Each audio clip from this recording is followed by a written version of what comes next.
Hello friends, welcome to Pradeep Tyagi classes.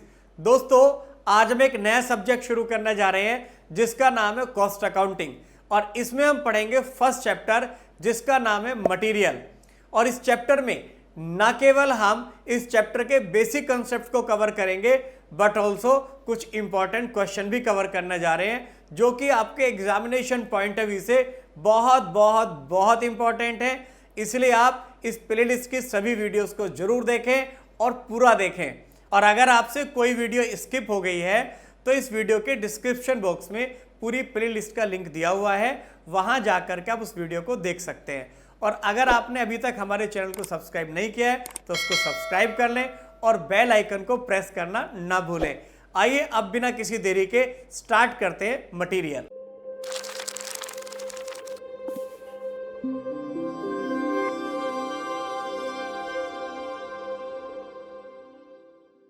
बेटे, आज हम कॉस्ट अकाउंटिंग में शुरू करने जा रहे हैं एक चैप्टर का नाम है मटेरियल्स। बेटे, कोई भी मैन्युफैक्चरर जब किसी प्रोडक्ट को प्रोड्यूस करता है तो उस प्रोडक्ट को प्रोड्यूस करने में जो मेन कॉस्ट एलिमेंट आते हैं वो बेटे क्या क्या आते हैं। पहला कॉस्ट एलिमेंट आता है बेटे मटेरियल, और दूसरा कॉस्ट एलिमेंट लेबर, और तीसरा बेटे एक्सपेंसेस। मान लीजिए हम ये प्रोडक्ट बनाते हैं तो इस प्रोडक्ट को बनाने पर बेटे मेन कॉस्ट एलिमेंट क्या होंगे। पहली चीज, इस प्रोडक्ट को बनाने पर लगने वाला मटेरियल यूज होगा।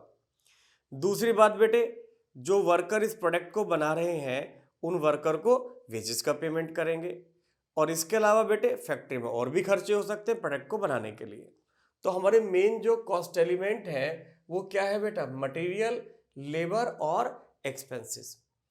बेटे, किसी प्रोडक्ट को बनाने के लिए लगने वाला जो मटेरियल होता है बेटा, वो मटेरियल भी दो तरह का होता है। एक होता है डायरेक्ट मटेरियल और एक होता है इनडायरेक्ट मटेरियल।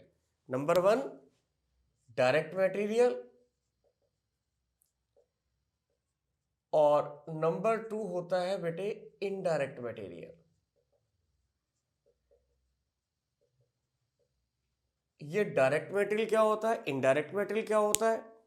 बेटे, किसी प्रोडक्ट को बनाने के लिए लगने वाला जो मेन मटेरियल होता है, जो बेसिक मटेरियल होता है, उसको हम क्या बोलते हैं बेटे, डायरेक्ट मटेरियल। और उस प्रोडक्ट को बनाने के लिए लगने वाला जो एक्सिलरी मटेरियल होता है, सहायक मटेरियल होता है, उसको हम बोलते हैं बेटे इनडायरेक्ट मटेरियल। जैसे बेटे मान लीजिए हम रेडीमेड गारमेंट्स का काम करते हैं, हमारी गारमेंट मैन्युफैक्चरिंग कंपनी है। तो बेटे गारमेंट्स को बनाने के लिए जो फैब्रिक लगता है वो क्या है बेटा, main material, direct material, basic material. हम ये शर्ट बनाते हैं तो शर्ट को बनाने के लिए जो फैब्रिक लगेगा वो डायरेक्ट मटेरियल होगा। लेकिन बेटे ये शर्ट केवल फैब्रिक से नहीं बनी, इस शर्ट को बनाने के लिए कुछ और मटेरियल भी यूज हुए हैं। इस शर्ट को बनाने के लिए बेटे धागा लगा इसको स्टिच करने के लिए, इस शर्ट को स्टिच करने के लिए हमने धागे का प्रयोग किया है। इस शर्ट को बनाने के लिए बेटे बटन लगे हैं, इसके कॉलर बनाने के लिए फिलिंग का मटेरियल लगा है। वो सब कैसा मटेरियल है बेटा, इनडायरेक्ट मटेरियल। किसी प्रोडक्ट को बनाने के लिए लगने वाला जो मेन मटेरियल है वो डायरेक्ट मटेरियल होता है, और उसी प्रोडक्ट को बनाने के लिए बेटा जो सहायक मटेरियल लगता है, जो एक्सिलरी मटेरियल लगता है, उसको हम बोलते हैं इनडायरेक्ट मटेरियल। एक और एग्जांपल, जैसे हमारा वुडन फर्नीचर बनाने का काम है बेटे, वुडन फर्नीचर को बनाने के लिए जो वुड लगती है, जो लकड़ी लगती है, लकड़ी कैसा मटेरियल है, डायरेक्ट मटेरियल है, मेन मटेरियल है। और बेटे लकड़ी के अलावा उसको बनाने में जो कील लगी हैं, पेच लगे हैं, फेविकोल लगा है, ठीक है, वो सब क्या है बेटे, वो इनडायरेक्ट मटेरियल है। तो डायरेक्ट मटेरियल का मतलब मेन मटेरियल, और इनडायरेक्ट मटेरियल का मतलब वो मटेरियल जो कि हेल्पफुल है उस प्रोडक्ट को बनाने के लिए। बेटे हम डायरेक्ट और इनडायरेक्ट मटेरियल में डिफरेंशिएट कर सकते हैं 3 बेसिस पर। There are 3 basic difference between direct and indirect material. पहला डिफरेंस बेटे, डायरेक्ट मटेरियल वैल्यू वाइज ज्यादा अमाउंट का होता है जबकि इनडायरेक्ट मटेरियल वैल्यू वाइज कम अमाउंट का होता है। जैसे हमने बेटे शर्ट बनाई, इस शर्ट को बनाने के लिए जो मेन कॉस्ट जो आएगी वो किस चीज की आएगी बेटे, फैब्रिक की आएगी। तो फैब्रिक की वैल्यू ज्यादा होगी, और इसको बनाने के लिए जो और एक्सिलरी मटेरियल लगे हैं, धागा लगा है, फिलिंग का मटेरियल लगा है, बटन लगे हैं, उनकी कॉस्ट बेटे कंपैरेटिव टू डायरेक्ट मटेरियल वो कम आएगी। तो डायरेक्ट मेटेरियल हमेशा वैल्यू वाइज ज्यादा अमाउंट का होता है और इनडायरेक्ट मेटेरियल वैल्यू वाइज कम अमाउंट का होता है। इसी तरह बेटे जैसे मैंने दूसरा एग्जांपल दिया था फर्नीचर बनाने का, तो फर्नीचर बनाने के लिए जो लकड़ी लग रही है, वुड लग रही है, वो वैल्यू वाइज ज्यादा अमाउंट की होगी मुकाबले किसके बेटे, कील, पेच, एडेसिव। एडेसिव बेटे चिपकाने वाला पदार्थ, एक्चुअली फेविकोल तो एक ब्रांड नेम है, कंपनी का जो प्रोडक्ट है वो क्या है बेटे, एडेसिव। एडेसिव वो मटेरियल जो चिपकाने के लिए, ठीक है बेटे, यूज किया जाता है, उसको हम क्या बोलते हैं, एडेसिव बोलते हैं। तो लकड़ी की कॉस्ट ज्यादा है, कील, पेच, एडेसिव की कॉस्ट जो है वो कंपेरेटिवली कम होगी। तो हमेशा बेटे डायरेक्ट मेटेरियल वैल्यू वाइज ज्यादा अमाउंट का होता है और इनडायरेक्ट मेटेरियल वैल्यू वाइज कम अमाउंट का होता है। इसी तरह बेटे एक और डिफरेंस है, डायरेक्ट मेटेरियल प्रोडक्ट बनने के बाद बेटे यूजुअली अपनी पहचान नहीं खोता है, यानी कि प्रोडक्ट बनने के बाद भी डायरेक्ट मेटेरियल का आइडेंटिफिकेशन बना रहता है।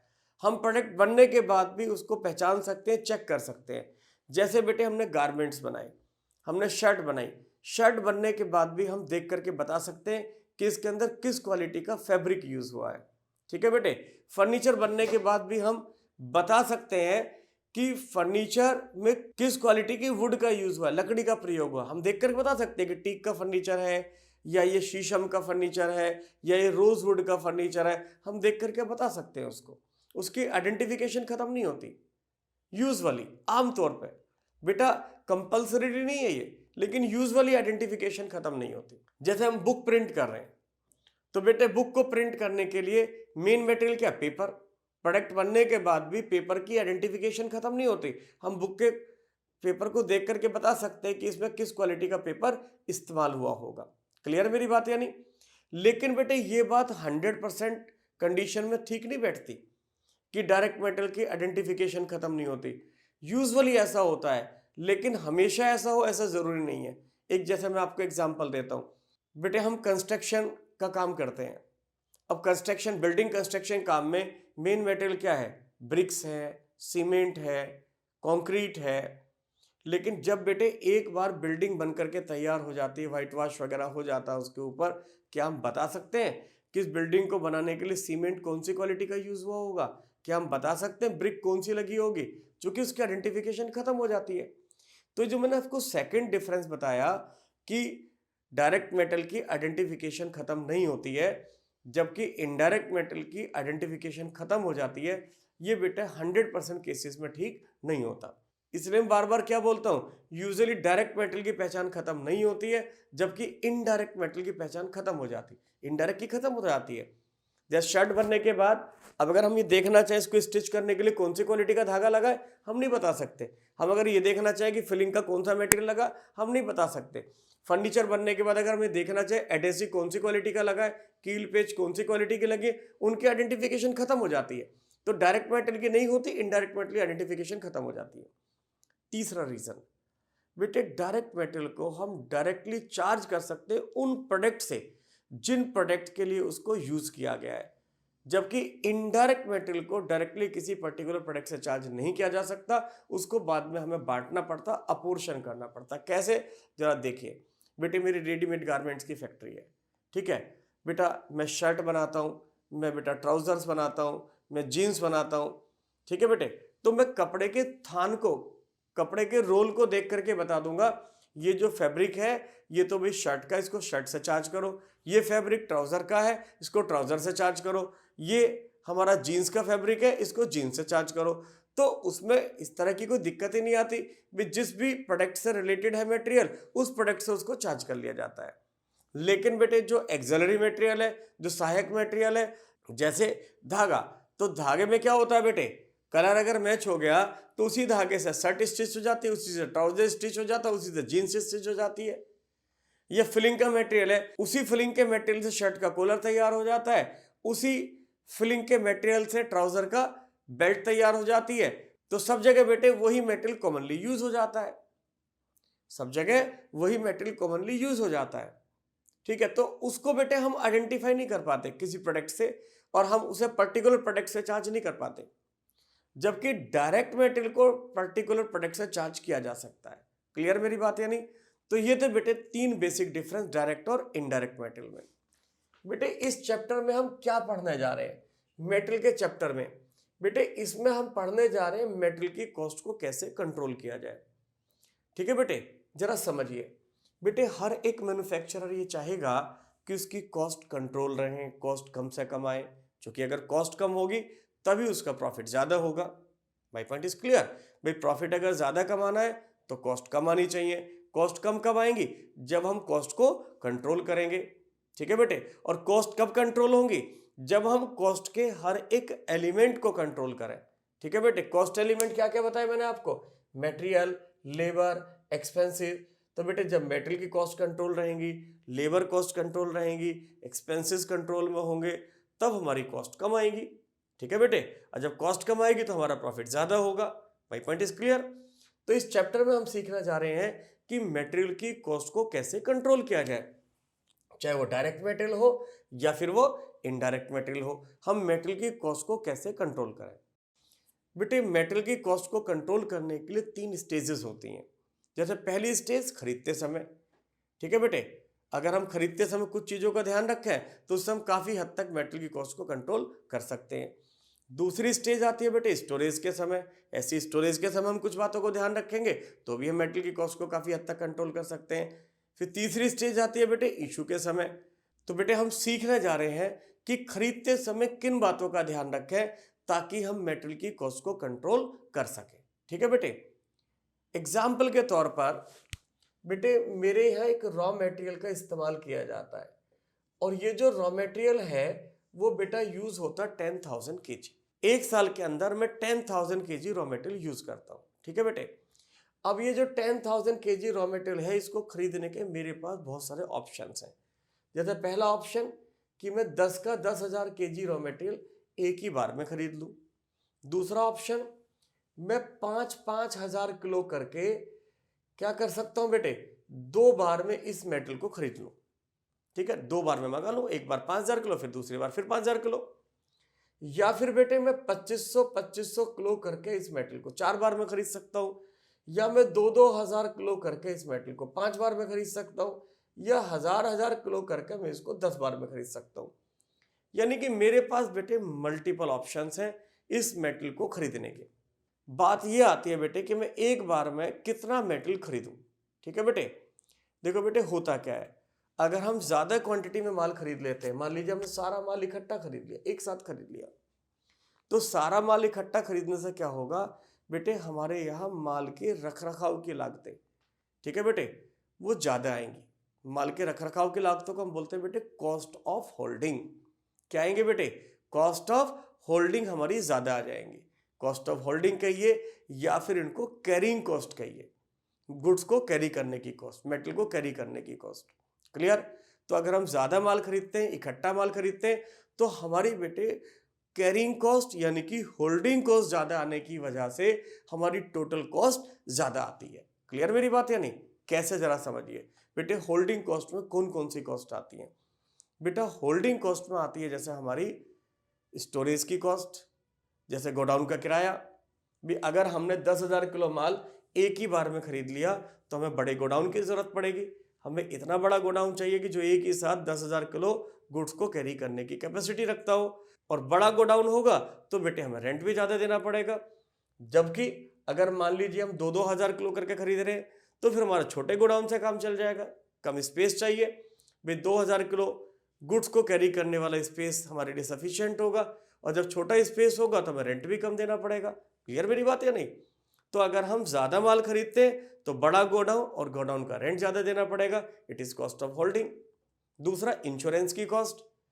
भाई अक्सर क्या होता है, बिजनेसमैन अपने गुड्स का इंश्योरेंस करा करके रखते हैं। मान लिया हम अपने मटेरियल का इंश्योरेंस करा करके रखते हैं, तो अगर हम ज्यादा गुड्स एक साथ में खरीदेंगे तो ज्यादा स्टॉक होगा, और ज्यादा स्टॉक होगा तो हमें इंश्योरेंस प्रीमियम भी ज्यादा देना पड़ेगा। क्लियर मेरी बात है नहीं? तो हमें ज्यादा इंश्योरेंस प्रीमियम देना पड़ेगा। जबकि अगर हम थोड़ा थोड़ा करके माल खरीदेंगे तो गोडाउन में कम माल होगा, इंश्योरेंस प्रीमियम कम देना पड़ेगा, कम कॉस्ट के गुड्स को हमें इंश्योर्ड कराना पड़ेगा, तो इंश्योरेंस प्रीमियम कम जाएगा। तो जितना ज्यादा खरीदेंगे एक बार में उतना ज्यादा रेंट, उतना ज्यादा इंश्योरेंस प्रीमियम, उतना ज्यादा कैपिटल कॉस्ट। भाई गुड्स को स्टॉक करने के लिए हमें कैपिटल भी तो चाहिए। अगर हम 10,000 किलो एक बार में खरीदते हैं तो बेटे ज्यादा पैसा चाहिए, और अगर हम 2-2 हज़ार किलो करके खरीदते हैं, 1-1 हज़ार किलो करके खरीदते हैं, तो हम कम कैपिटल से काम चला सकते हैं, और जितनी ज़्यादा कैपिटल लगेगी उतनी कैपिटल की कॉस्ट आएगी। अगर हमारी अपनी कैपिटल है तो उसकी अपॉर्चुनिटी कॉस्ट आएगी, अगर हम लोन पर पैसा लेकर के लगा रहे हैं तो इंटरेस्ट की कॉस्ट बढ़ जाएंगी, तो कुल मिलाकर के कैपिटल की कॉस्ट भी ज़्यादा आएंगी। तो चलिए बेटे, क्या क्या बताया मैंने अभी तक आपको। होल्डिंग कॉस्ट में क्या क्या आता है? होल्डिंग कॉस्ट में आता है जैसे गोडाउन का किराया आ गया, इंश्योरेंस प्रीमियम आ गया, कैपिटल की कॉस्ट आ गई। इसके अलावा बेटे ऑब्सोलेंस, वेस्टेज, माल वेस्ट ज़्यादा होगा, ऑब्सोलेंस ज़्यादा होगा। ठीक है बेटे, भाई जितना ज़्यादा माल खरीदेंगे एक बार में उतनी ज़्यादा वेस्टेज जाएगी। इसके लिए मैं आपके लिए बड़ा सिंपल सा एग्जाम्पल देता हूँ। मान लीजिए आपके घर में पूरे साल में 200 kg पटेटो की रिक्वायरमेंट है, 200 किलो आलू आप लोग यूज करते हैं पूरे साल के अंदर। My point is clear. अब आपके सामने अपने पूरी पटेटो की रिक्वायरमेंट को पूरा करने के लिए दो ऑप्शन है। पहला ऑप्शन कि आप जैसे ही सीजन आता है वेजिटेबल का, पटेटो का, उसी समय 200 kg एक ही साथ खरीद लें, एक ही साथ खरीद करके रख लें। और दूसरा ऑप्शन, आप हर महीने 20-20 किलो करके खरीदते रहते हैं। तो बताइए बेटे, इनमें से कौन से ऑप्शन में वेस्टेज ज्यादा आएगी? ऑब्वियसली अगर हम 200 किलो एक साथ में खरीदेंगे तो क्या होगा, सारा एक साथ खरीद लिया, रखा रखा खराब होगा या नहीं। जबकि अगर हम थोड़ा थोड़ा करके खरीदेंगे तो हमारी वेस्टेज कम जाएगी। ठीक है बेटे, तो इकट्ठा माल खरीदने से हमारी वेस्टेज भी ज्यादा आती है। तो ये सब आती है बेटे कॉस्ट ऑफ होल्डिंग के अंदर। ठीक है, कॉस्ट ऑफ होल्डिंग में क्या बताया मैंने आपको, जैसे बताया गोडाउन का रेंट बताया, इंश्योरेंस प्रीमियम बताया गुड्स का, उसके अलावा मैंने आपको बताया कैपिटल की कॉस्ट आ गई, और मैंने उसके क्या बताया बेटे, वेस्टेज, प्लिफरेज, चोरी चकारी, वेस्ट होना, खराब होना, ये सब उसके अंदर आ जाता है। ठीक है बेटे, तो कहने का मतलब ये कि अगर हम इकट्ठा माल खरीदते हैं, हम ज्यादा माल खरीदते हैं, तो इससे क्या होगा, हमारी होल्डिंग कॉस्ट यानी कि कैरिंग कॉस्ट बढ़ने की वजह से हमारी मेटेरियल की कॉस्ट बढ़नी शुरू हो जाएंगी, हमारी मेटेरियल की कॉस्ट ज्यादा आएंगी। तो इसका मतलब क्या करना चाहिए, हमें ज्यादा माल एक साथ नहीं खरीदना चाहिए, हमें क्या करना चाहिए, थोड़ा थोड़ा करके खरीदना चाहिए। यही बात आई या नहीं आई?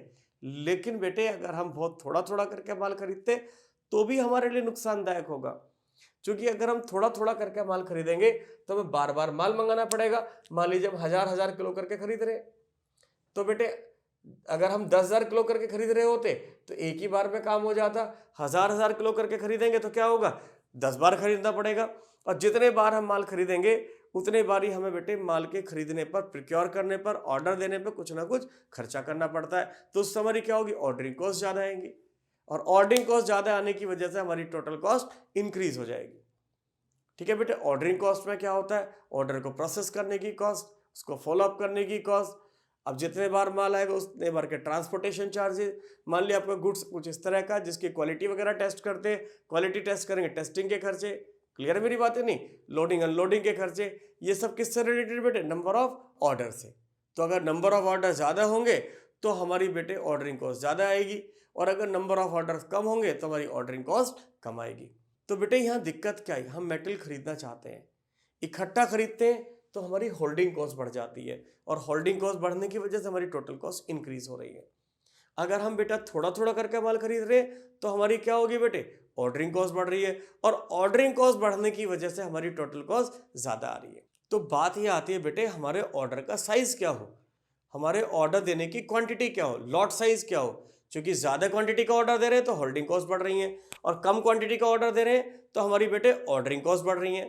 ठीक है बेटे, तो एक बार में हम कितनी क्वांटिटी खरीदें, तो बेटे इसके लिए हम निकालते हैं इकोनॉमिक ऑर्डर क्वांटिटी। क्या निकालते हैं, इकोनॉमिक ऑर्डर क्वांटिटी। जरा समझिए बेटे, इकोनॉमिक ऑर्डर क्वांटिटी क्या है, इकोनॉमिक ऑर्डर क्वांटिटी बेटे QTY stand for quantity, short में लिख दिया है, और इसको बेटे EOQ भी बोलते हैं। ठीक है, आप पूरा क्वांटिटी लिखना बेटे। इकोनॉमिक ऑर्डर क्वांटिटी का मतलब एक ऐसी ऑर्डर क्वांटिटी जिस पर ऑर्डर देने से ऑर्डरिंग कॉस्ट और होल्डिंग कॉस्ट हमेशा इक्वल होती हैं, और टोटल इन्वेंट्री कॉस्ट हमेशा मिनिमम होती है।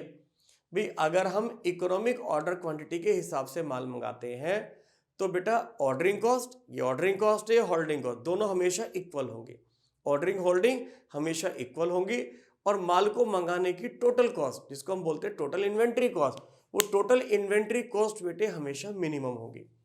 अगर हम ईओक्यू से ज़्यादा क्वांटिटी मंगाते हैं एक बार में, तो होल्डिंग कॉस्ट बढ़ने की वजह से हमारी टोटल कॉस्ट इंक्रीज होनी शुरू हो जाती है।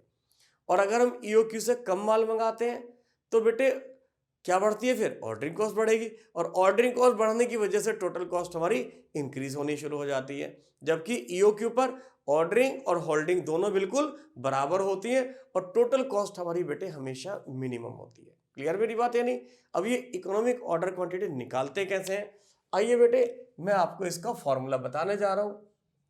ईओक्यू यानी कि economic order quantity equal to 2 into R into CP upon CH, where EOQ stand for economic order quantity. देखो बेटा नाम से लग रहा है इकोनॉमिक ऑर्डर क्वांटिटी, यानी कि ऑर्डर देने की ऐसी क्वांटिटी जो इकोनॉमिक हो, यानी कि जिसमें खर्चा कम हो, जिसमें कॉस्ट हमारी सबसे कम आए, ऐसी क्वांटिटी क्या बोलते हैं, इकोनॉमिक ऑर्डर क्वांटिटी। और बेटे आर का मतलब है एनुअल रिक्वायरमेंट। बेटे जब आप ये फॉर्मूला अप्लाई करें तो ये नोटेशन आप बताने, आर का मतलब एनुअल रिक्वायरमेंट है, क्योंकि बेटे ऑथर टू ऑथर, ठीक है ना, ये सब लोग अलग अलग लिखते हैं। कोई एनुअल रिक्वायरमेंट को ए से डिनोट करता है, मैं एनुअल रिक्वायरमेंट को आर से डिनोट कर रहा हूं, बात एक ही है, कोई फर्क नहीं पड़ता। सीपी का मतलब होता है कॉस्ट पर ऑर्डर, सीएच का मतलब होता है कॉस्ट ऑफ होल्डिंग,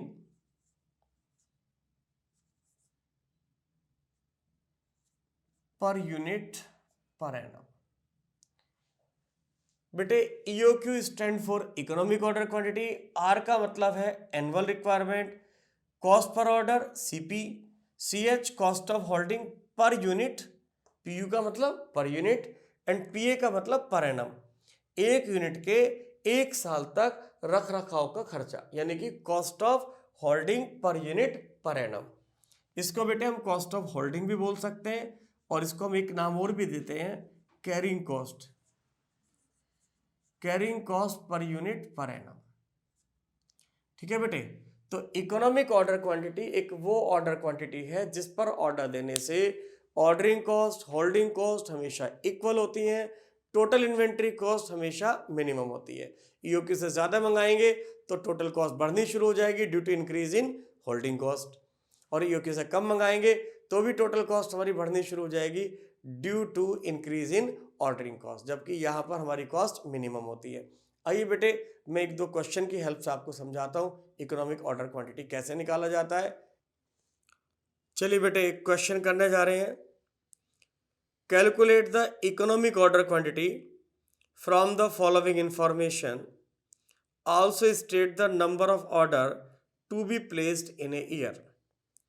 बेटे आपको जो इंफॉर्मेशन दी जा रही है इससे आपको क्या निकालना है, इकोनॉमिक ऑर्डर क्वांटिटी बतानी है और बताना कितने नंबर ऑफ ऑर्डर ये प्लेस करें। ठीक है बेटा, consumption of material per annum 10,000 kg, एक साल में 10,000 किलो रॉ मटेरियल का कंजम्पशन करते हैं। Order placing cost per order, बेटे हर ऑर्डर को प्लेस करने की कॉस्ट आती है इनकी 50 रुपीज़, यानी कि ये होगी बेटे कॉस्ट पर ऑर्डर सीपी, और पहले दे रखा था बेटे मटेरियल कितना कंज्यूम करते हैं 10,000 kg, ये हो गया हमारा R. Cost per KG of raw material ₹2, 1 किलो रॉ मटेरियल 2 रुपये का आता है। Storage cost 2% of average inventory. चलिए बेटे हम इस क्वेश्चन को करने जा रहे हैं, पहले हम इसकी इंफॉर्मेशन नोट कर देते हैं।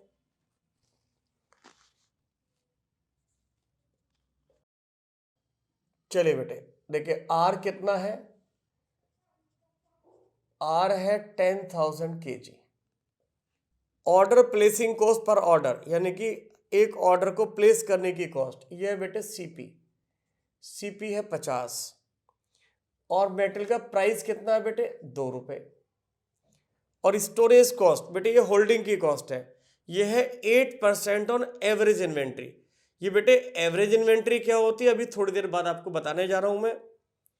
तो बेटे अगर आपको कॉस्ट ऑफ होल्डिंग की परसेंटेज दे रखी है एवरेज इन्वेंट्री पर, तो हम इस परसेंटेज को प्राइस पर अप्लाई करेंगे और प्राइस पर अप्लाई करने के बाद आ जाएगी निकल करके हमारी cost of holding per unit per annum.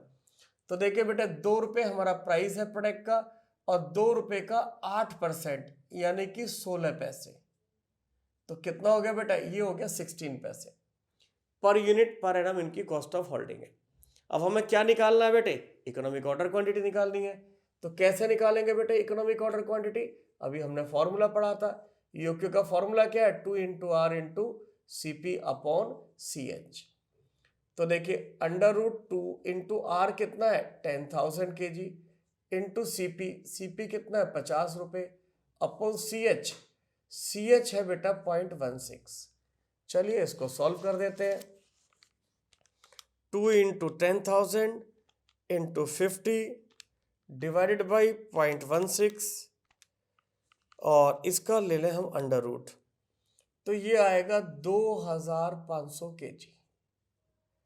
तो 2,500 kg। तो बेटे अगर ये एक बार में 2500 किलो क्वांटिटी का ऑर्डर देते हैं तो इससे इनकी टोटल इन्वेंट्री कॉस्ट मिनिमम आएगी और 2500 किलो माल मंगाने पर ऑर्डरिंग और होल्डिंग इनकी इक्वल होगी, ऑर्डरिंग और होल्डिंग कॉस्ट इक्वल होगी और टोटल कॉस्ट इनकी मिनिमम आएगी। माय पॉइंट इज क्लियर और नॉट। तो ये है बेटा इकोनॉमिक ऑर्डर क्वांटिटी। तो इस क्वेश्चन में एक तो आपसे इकोनॉमिक ऑर्डर क्वांटिटी पूछा था और दूसरा क्या पूछ रहा है, number of order to be placed in year, एक साल में कितने ऑर्डर प्लेस करें। ये तो बहुत सिंपल काम हो गया भाई, हमें साल भर में 10,000 किलो मंगाना है और हमने ऑर्डर साइज क्या बताया 2500 किलो। भाई 2500 किलो करके मंगाना है और कितने किलो मंगाना है 10,000 किलो। तो कितने बार माल मंगाए बेटे, भाई 10,000 किलो 2500 करके मंगाएंगे तो 4 बार माल मंगाना पड़ेगा। तो ये आगे नंबर ऑफ ऑर्डर। तो देखिए बेटे नंबर ऑफ ऑर्डर कितने प्लेस करें, number of orders to be placed in a year, कितना भाई बेटा 4 कैसे निकाला, 10,000 को 25 से डिवाइड करके। आओ इसका एक छोटा सा फॉर्मूला बना देते हैं। 10,000 आर था और 2500 क्या था बेटा हमारे ऑर्डर देने की क्वांटिटी। ऑर्डर देने की क्वांटिटी को शॉर्ट में हम क्यू ओ लिख सकते हैं। क्यू का मतलब क्वांटिटी, ओ फॉर ऑर्डर, ये हमारे ऑर्डर देने की क्वांटिटी है। बेटे ईओ क्यू क्या है, ऑर्डर देने की वो क्वांटिटी जिस पर कॉस्ट इकोनॉमिक होती है, इसलिए हम इसको ईओ क्यू बोलते हैं। EOQ is nothing, it is ordering quantity, हम कितनी क्वांटिटी का ऑर्डर दें। तो बेटे क्यू ओ, तो देखिए अब इसको सॉल्व करा 10,000 किलो डिवाइडेड बाई 2500 किलो, तो क्या आ गया बेटा 4 ऑर्डर्स आ गए हमारे। ये कितने ऑर्डर्स आ गए हमारे 4। बेटे क्वेश्चन तो इतना ही था, लेकिन मैं इस क्वेश्चन के अंदर आपको कुछ चीजें और बताने जा रहा हूं, ठीक है बेटे, जो आने वाले क्वेश्चंस में आपको करनी होंगी। जैसे आपसे पूछा जाएगा आने वाले क्वेश्चन में टोटल इन्वेंट्री कॉस्ट बताइए। इकोनॉमिक ऑर्डर क्वांटिटी पर अगर हम ऑर्डर देते हैं तो हमारी टोटल इन्वेंट्री कॉस्ट कितनी आएंगी। तो देखिए बेटे टोटल इन्वेंट्री कॉस्ट में 3 चीजें होती हैं। पहली कॉस्ट आएगी बेटे मेटेरियल का प्राइस पे करेंगे, भाई जिस सप्लायर से हम माल खरीद रहे हैं हम उस सप्लायर को मेटेरियल का प्राइस पे करेंगे, मेटेरियल की कॉस्ट पे करेंगे। दूसरा खर्चा क्या होगा बेटे, माल के ऑर्डर करने पर ऑर्डरिंग कॉस्ट। और तीसरा खर्चा क्या होगा, उसके रख रखाव की कॉस्ट यानी कि होल्डिंग कॉस्ट। तो अगर हम इन तीनों कॉस्ट को एक साथ जोड़ देते हैं तो आ जाएगी बेटे निकल करके हमारी टोटल इन्वेंट्री कॉस्ट। क्या आ जाएगी निकल करके, टोटल इन्वेंट्री कॉस्ट आ जाएगी हमारी। आइए बेटे निकाल के दिखाते हैं total inventory cost.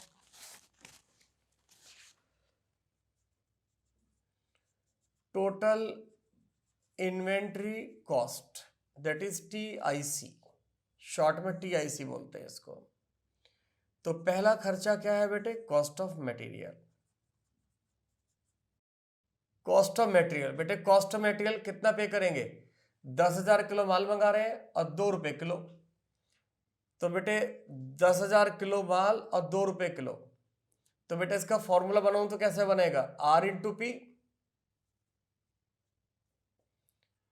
10,000 kilo material 2 रुपए किलो के रेट से ये आ गया भाई 20,000। ओके, दूसरा खर्चा क्या होगा, cost of ordering R upon QO into CP। जरा समझिए फॉर्मूले को बेटे। 10,000 किलो मेटेरियल मंगाना है पूरे एक साल में।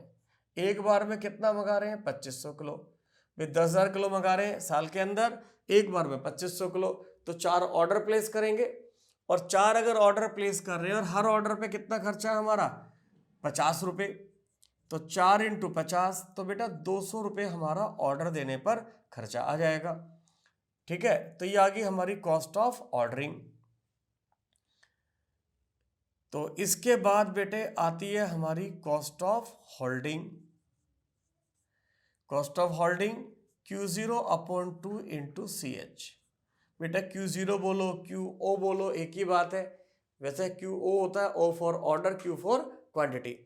तो ordering quantity upon 2 into CH, Q0 upon 2 into CH, QO upon 2 into CH, कुछ भी बोल सकते हो। ठीक है बेटे, तो जरा देखिए बेटे, हम जितनी क्वांटिटी का ऑर्डर देते हैं उसका लगभग आधा मटेरियल ही हमारे स्टॉक में होता है। बेटे अगर हम 2500 किलो एक बार में मंगा रहे हैं, क्या ये पॉसिबल है कि हमारे स्टॉक में हमेशा 2500 किलो रहे? भाई आज 2500 किलो मटेरियल आ गया, शाम तक कुछ यूज हुआ, तो कल हमारे स्टॉक में 2500 किलो नहीं होगा, कुछ कम होगा। नेक्स्ट डे फिर कुछ यूज हुआ, तो अगले दिन फिर कुछ और कम हो जाएगा। नेक्स्ट डे फिर कुछ यूज होगा, फिर और कम हो जाएगा। इस तरह धीरे धीरे मटेरियल हमारा कम होता रहेगा। तो हम जितना मंगाते हैं उतना हमारे स्टॉक में नहीं रहता। यूजुअली जितनी क्वांटिटी का हम ऑर्डर देते हैं उसका आधा ही हमारे स्टॉक में रहता है। क्लियर मेरी बात या नहीं? तो अगर हमने 2500 किलो का ऑर्डर दिया है तो ऑन एन एवरेज आधा ही हमारे स्टॉक में रहेगा। इसको अभी बेटे मैं प्रूव भी करके दिखाऊंगा आपको। ठीक है, जरा समझिए। तो हमने 2500 किलो का ऑर्डर दिया, डिवाइड बाई 2, 1250 किलो स्टॉक में रहेगा। तो बेटे 2500 divided by 2 into CH। CH कितना?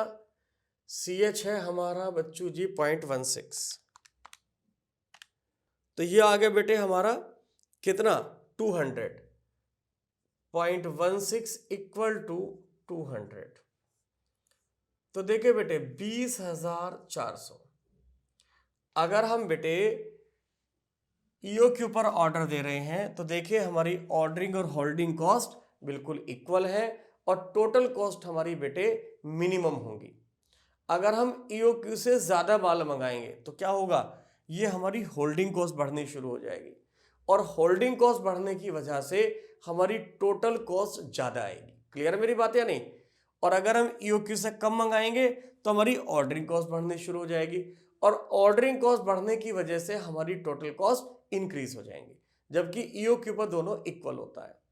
बेटे मैं इसको अभी प्रूव करके दिखाता हूँ, लेकिन पहले मैंने एक वादा किया था कि एवरेज स्टॉक हाफ कैसे रहता है, पहले मैं उसको प्रूव करके दिखा रहा हूँ। ठीक है बेटे, मान लीजिए बेटे हमारी फैक्ट्री में 50 यूनिट्स की रिक्वायरमेंट होती है 5 दिन के लिए। हम 50 यूनिट खरीदते हैं और वो 5 दिन की कंजम्पशन के लिए सफिशिएंट होता है। 5 दिन में हम 50 यूनिट कंज्यूम करते हैं, 10-10 यूनिट रोजाना।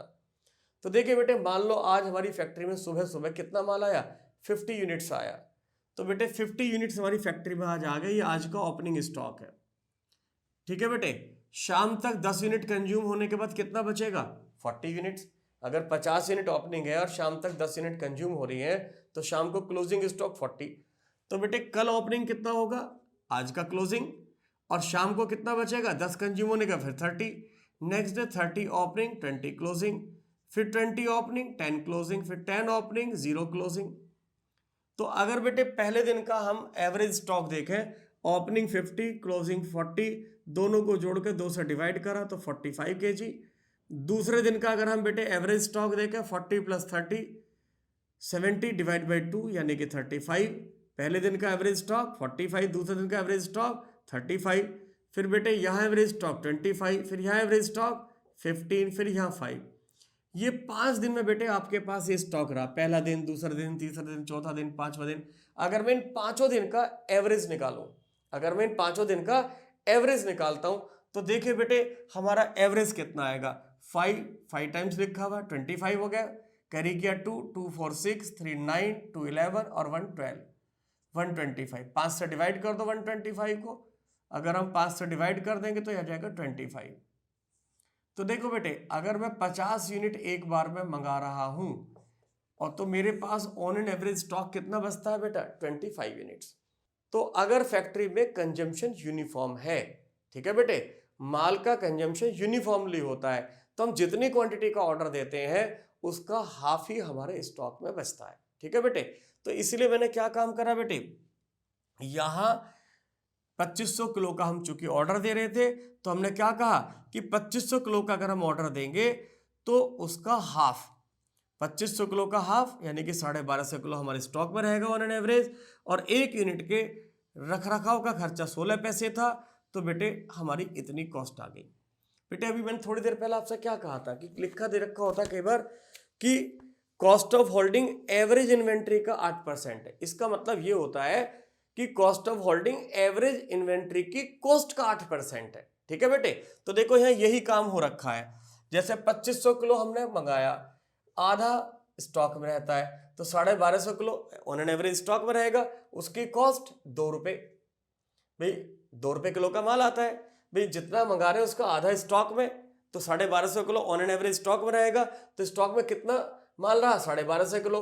1 किलो की कॉस्ट कितनी है, 2 रुपये, तो 2500 रुपये की कॉस्ट का माल स्टॉक में रहता है, और उसका कितने परसेंट, 8%।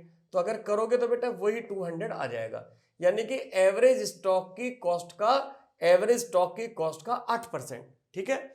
तो जब बेटे हम इस 8% की मल्टीप्लाई एवरेज स्टॉक की कॉस्ट में करते हैं तो हमारी टोटल होल्डिंग कॉस्ट आ जाती है। और अगर मैं इसको 1 यूनिट के प्राइस में मल्टीप्लाई करूंगा तो 1 यूनिट की आ जाएगी, क्योंकि मुझे फॉर्मूले में क्या चाहिए, कॉस्ट ऑफ होल्डिंग में, कॉस्ट ऑफ होल्डिंग में चाहिए cost per unit per annum, holding cost per unit per annum. तो अगर मैं 1 यूनिट के प्राइस में मल्टीप्लाई कर देता हूं तो 1 यूनिट की होल्डिंग कॉस्ट आ जाती है, और जब हम बेटे एवरेज स्टॉक में करते तो एवरेज स्टॉक का आ जाता। तो इसलिए यूजुअली ये लिखा होता है क्वेश्चन के अंदर कि cost of holding average stock की कॉस्ट का 5% है, या केवल ये भी लिख कर देते हैं एवरेज इन्वेंट्री का 8%, एवरेज इन्वेंट्री का 9%, एवरेज इन्वेंट्री का 4%, तो अंडरस्टूड रहता है ये कि एवरेज इन्वेंट्री की कॉस्ट का 5%, 8%, 9% बोल रहे हैं वो। क्लियर? तो मेरे ख्याल से ये वाली बात भी अब आपको समझ में आ गई होगी। मैंने बताया था कि अगर परसेंटेज दे रखिए, परसेंटेज को प्राइस पे अप्लाई करिए, तो परसेंटेज को जब प्राइस पे अप्लाई करते तो 1 यूनिट की कॉस्ट आ जाती है। क्लियर? तो देखो बेटे ये बात भी समझ में आ गई होगी कि फॉर्मूले में Q0/2 ही क्यों हुआ। ये इसलिए हुआ बेटे क्योंकि जितनी क्वांटिटी का ऑर्डर देते हैं उसका हाफ ही हमारे स्टॉक में रहता है। चलिए बेटे अब मैं पूरा फॉर्मूला भी समझा देता हूं आपको। ये देखिए हम थोड़ी देर पहले क्या कह रहे थे कि इकोनॉमिक ऑर्डर क्वांटिटी में होल्डिंग कॉस्ट, ऑर्डरिंग कॉस्ट दोनों इक्वल होती है, ठीक है बेटे, और टोटल कॉस्ट मिनिमम होती है। और हमने इस चीज को देखा भी है, ऑर्डरिंग होल्डिंग सेम आई। तो बेटे ईओक्यू का फॉर्मूला आप खुद भी बना सकते हैं, ठीक है ना, बहुत आसानी के साथ बना सकते हैं। कैसे बेटे, वो ऑर्डर साइज जिस पर होल्डिंग और ऑर्डरिंग कॉस्ट सेम हो उसको हम क्या बोलते हैं, इकोनॉमिक ऑर्डर क्वांटिटी बोलते हैं। क्लियर? अब जैसे देखो बेटा हमारी होल्डिंग कॉस्ट का फॉर्मूला Q0/2 इंटू CH, ये भी हमने बनाया था। तो जितनी क्वांटिटी का ऑर्डर दे रहे हैं उसका हाफ हमारे स्टॉक में रहेगा इंटू CH। और ऑर्डरिंग कॉस्ट ये भी हमने बनाया था, जितनी क्वांटिटी का ऑर्डर दे रहे हैं डिवाइड कर दो ऑर्डरिंग क्वांटिटी से इंटू CP। ये हमारी होल्डिंग कॉस्ट है, ये हमारी ऑर्डरिंग कॉस्ट है। जहां पर ये दोनों बराबर होंगी वही इकोनॉमिक ऑर्डर क्वांटिटी होगी। तो बेटे अगर मैं इसका क्रॉस मल्टीप्लिकेशन करूं तो 2 की मल्टीप्लाई इधर होगी, 2 into R into CP equal to Q0 किधर होगी बेटे, Q0 into Q0 into CH। तो बेटे 2 into R into CP equal to Q0 का स्क्वायर इंटू CH। तो बेटे Q0 का स्क्वायर किसके बराबर हो जाएगा, 2 into R into CP upon CH। तो Q0 किसके बराबर हो जाएगा, अंडर रूट ले लो भाई, स्क्वायर हटाने के लिए क्या करेंगे, दोनों तरफ का रूट ले लो, तो आ जाएगा 2 into R into CP upon CH। ये बन गया फॉर्मूला। Q0 यानी कि ऑर्डर देने की क्वांटिटी, बेसिकली O होता है, मैं प्रोनाउंस जीरो भी कर देता हूं इसको, QO यानी कि ऑर्डर देने की क्वांटिटी। ऑर्डर देने की क्वांटिटी का फॉर्मूला बन गया 2 into R into CP upon CH।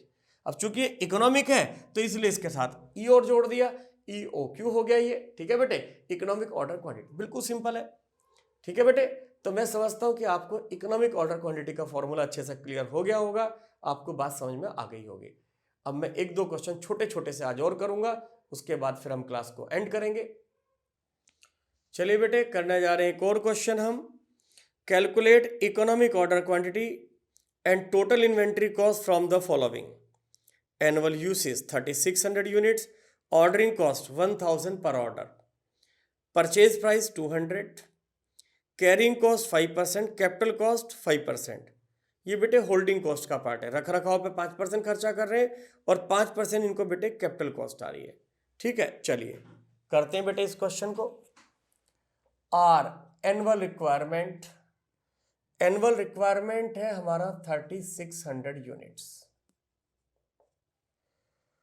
और बेटे प्राइस, प्राइस है 200, सीपी, सीपी है हमारा कितना बेटे 1000 पर ऑर्डर। सीपी बोले तो ऑर्डरिंग कॉस्ट पर ऑर्डर।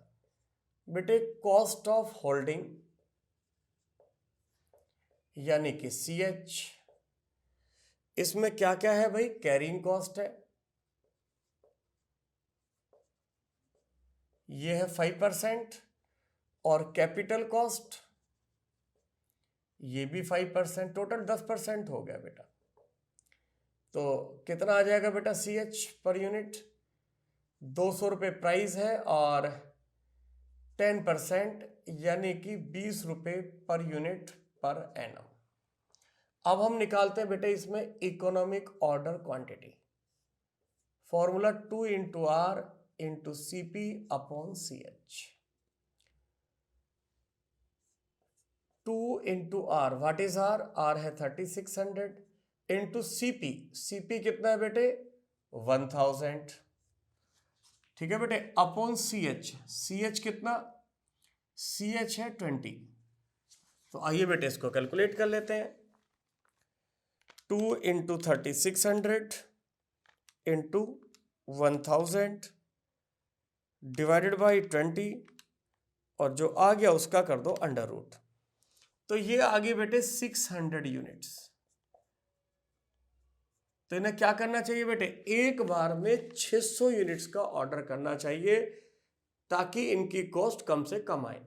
ठीक है बेटे, 600 यूनिट करके अगर ये माल को खरीदेंगे तो इनकी टोटल कॉस्ट मिनिमम आएगी। क्लियर मेरी बात या नहीं?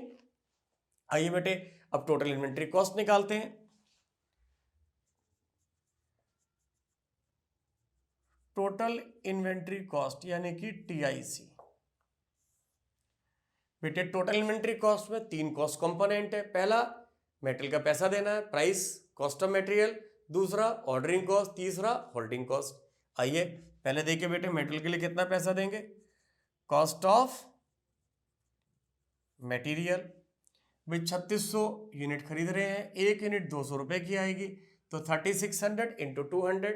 ओके, तो ये हो गया बेटे R इंटू P, 3600 यूनिट 200 की एक, तो ये आएगा बेटे 3600 into 200, 7,20,000। Cost of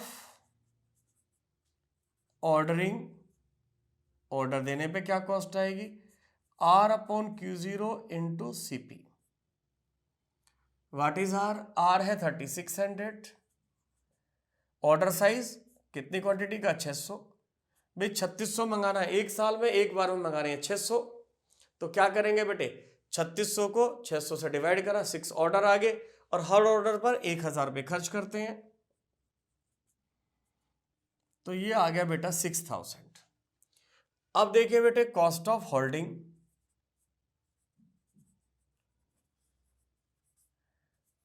Q0 upon 2 into CH। What is Q0, Q0 है हमारा बेटे 600 अपॉन 2 इंटू CH 20 रुपीज। भाई जितनी क्वांटिटी का ऑर्डर देते हैं उसका आधा ही हमारे स्टॉक में रहता है। 600 का ऑर्डर दे रहे हैं तो कितना रहेगा बेटा 200 यूनिट्स, और इंटू 20, तो ये आएगा बेटे 7,32,000। 7,32,000 ये आगे निकल करके बेटे हमारी total inventory cost. My point is clear? तो ये होगी हमारी टोटल इन्वेंट्री कॉस्ट। तो आप देख रहे होंगे बेटे टोटल इन्वेंट्री कॉस्ट में ऑर्डरिंग कॉस्ट और होल्डिंग कॉस्ट हमारी इक्वल आ रही हैं। ठीक है बेटे, हमेशा ईओक्यू पर ऑर्डरिंग होल्डिंग इक्वल ही होंगी, क्योंकि हमारा फॉर्मूला ही इस बेस पे बना बेटे, जहां पर ऑर्डरिंग और होल्डिंग कॉस्ट इक्वल हो जाए वही हमारे जो साइज होता है ऑर्डर का वो हमारा इकोनॉमिक लॉट साइज होता है, इकोनॉमिक ऑर्डर क्वांटिटी होती है। ठीक है बेटे। नेक्स्ट क्वेश्चन है बेटे, एक company operate 360 days in a year and consume daily 50 units of raw material. एक कंपनी साल में 360 दिन काम करती है और 50 यूनिट रोजाना यूज करती है। कॉस्ट पर यूनिट ₹20 है। एक यूनिट की कॉस्ट है बेटे 20 रुपये। ₹73 per order is incurred for placing an order. एक ऑर्डर को प्लेस करने पर कितनी कॉस्ट आती है इनकी? ₹73। The inventory carrying cost per item amount to ₹0.02 per day. Inventory को कैरी करने की कॉस्ट आती है बेटा 2 पैसे पर डे की। Compute economic order quantity and total inventory cost. बेटे इकोनॉमिक ऑर्डर क्वांटिटी और टोटल इन्वेंट्री कॉस्ट आपको निकालनी है। चलिए करने जा रहे हैं इस क्वेश्चन को। बेटे आर का मतलब क्या होता है? आर का मतलब होता है एनुअल रिक्वायरमेंट। बेटे या तो क्वेश्चन में एनुअल रिक्वायरमेंट दे रखी होगी, और अगर रिक्वायरमेंट एनुअल नहीं है, मान लीजिए मंथली दे रखी है, तो आप 12 का मल्टीप्लाई करके उसको एनुअल रिक्वायरमेंट में कन्वर्ट करेंगे। हाफ ईयरली दे रखी है तो 2 का मल्टीप्लाई करके एनुअल में कन्वर्ट करेंगे। क्वार्टरली दे रखी है तो 4 का मल्टीप्लाई करके एनुअल में कन्वर्ट करेंगे।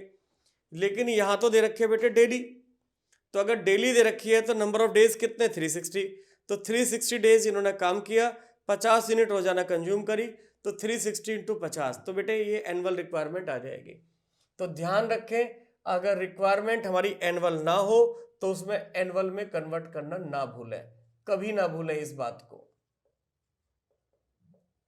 18,000, तो 18,000 है बेटा इनकी एनुअल रिक्वायरमेंट। बेटे ऑर्डरिंग कॉस्ट सीपी, सीपी है इनकी 73, और बेटा होल्डिंग कॉस्ट यानी कि सीएच, सीएच दे रखे उन्होंने 2 पैसे पर डे। बेटे कॉस्ट ऑफ होल्डिंग आपको पर डे दे रखी है, जबकि फॉर्मूले में क्या है बेटे? Cost of holding per annum. Clear? बेटे यहां बच्चे अक्सर एक गलती करते हैं, cost of holding per annum बनाने में वो गलती क्या करते हैं, यहां बेटे 360 डेज की मल्टीप्लाई कर देते हैं। बेटे 360 डेज की मल्टीप्लाई नहीं करनी। बेटे फैक्ट्री में काम 360 डेज हो रहा है, लेकिन मेटल का जो रखरखाव होगा, मेटल को जो होल्ड किया जाएगा, वो तो बेटा पूरे 365 दिन होगा, नहीं होगा? भाई जिन 5 दिन में काम नहीं हो रहा, क्या उन 5 दिन में मेटल की होल्डिंग कॉस्ट नहीं आएगी? आएगी भाई, ऑब्वियस सी बात है। ऐसा कोई है कि जिन 5 दिन काम नहीं हो रहा उस दिन मेटल को हम निकाल के बाहर रख देंगे? ठीक है बेटे, भाई मेटल की कॉस्ट तो पूरे 365 दिन ही आएगी, भले ही फैक्ट्री 360 दिन चले, 350 दिन चले, 330 दिन चले, 300 दिन चले, लेकिन रखरखाव तो पूरे साल करना पड़ेगा बेटा। तो यहां बेटे कभी भी 360 नहीं लिखना चाहिए, हमें यहां क्या करना चाहिए? 365 से मल्टीप्लाई करना चाहिए। तो जब 365 से मल्टीप्लाई करेंगे 0.02 इंटू 365, तो यह आएगा 7.3, ये आ गया बेटा 7.30। चलिए निकालते हैं economic order quantity. Economic order quantity 2 into R into CP upon C H. 2 into R, what is R? R है 18,000 इंटू सीपी, सीपी है 73 upon C H, C H है 7.30। तो बेटे 2 इंटू 18,000 इंटू 73 डिवाइड बाई 7.3, और इसका under root निकालना है। तो ये भी बेटे कितनी आ गई? 600 यूनिट्स। अब हम निकालने जा रहे हैं टोटल इन्वेंट्री कॉस्ट, टीआईसी। कैसे निकालेंगे बेटे? सबसे पहले कॉस्ट ऑफ मटेरियल लीजिए, मेटल के लिए कितना पैसा पे करेंगे? Are into P. 18,000 यूनिट्स खरीदने जा रहे हैं, और एक यूनिट आती है कितने के बेटे? 20 रुपीज की थी, लिख देते हैं प्राइस भी है 20। तो ये आ गया 3,60,000। Cost of ordering R upon Q0 into CP। तो बेटे R हो गया हमारा कितना 18,000 यूनिट 600 इंटू CP कितना है बेटा 73। 18,000 divide by 600 into 73, 2190 cost of holding Q0 upon 2 into CH। What is Q0? Q0 है 600 अपॉन 2 इंटू CH। CH है हमारी बेटा जी 7.3, तो 300 इंटू 7.3, 2190 प्लस 2190 प्लस 3,60,000, 3,62,190, 3,62,190। ये आगे निकल करके बेटे हमारी टोटल इन्वेंट्री कॉस्ट। ठीक है बेटे, मैं उम्मीद करता हूं आपको EOQ निकालना समझ में आ गया होगा अच्छे से। दोस्तों मैं उम्मीद करता हूं कि आपको वीडियो पसंद आई होगी, और अगर आपको वीडियो पसंद आई है तो आप इसे लाइक करें, हमारे चैनल को सब्सक्राइब करें और अपने दोस्तों के बीच में ज़्यादा से ज़्यादा शेयर करें।